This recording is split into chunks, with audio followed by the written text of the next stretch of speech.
લાખનું tractor trolley રાત્રે ચોરી થયું. સીસીટીવીમાં તસ્કરો કેદ થયા હતા. પોલીસે તપાસ તેજ કરી છે અને વધતી ચોરીઓથી ખેડૂત વર્ગમાં ભયનું વાતાવરણ છવાયું છે.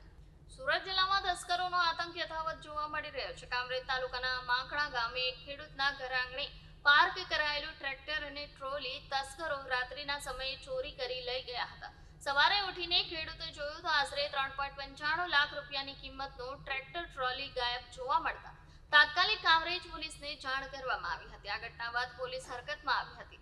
તપાસ દરમિયાન નેશનલ હાઈવે 48 પર પીપોદરા નજીક ચોરી કરાયેલ ટ્રેક્ટર લઈ જતા તસ્કરો સીસીટીવી કેમેરામાં કેદ થયા હોવાનું સામે આવ્યું છે. આ ફૂટેજના આધારે પોલીસે આરોપીઓને શોધવા માટે કાર્યવાહી તેજ બનાવી છે. સુરત જિલ્લામાં સતત વધી રહેલી ચોરીની ઘટનાઓને કારણે સ્થાનિકોમાં ભયનું વાતાવરણ સર્જાયું છે. ખાસ કરીને ખેડૂત વર્ગમાં ચિંતા વધી છે, કારણ કે તેમના જીવન નિર્વાહના સાધનો જ નિશાન બની રહ્યા છે. હાલ કામરેજ પોલીસ સીસીટીવીના આધારે તસ્કરો સુધી પહોંચવા માટે સઘન તપાસ કરી રહી છે.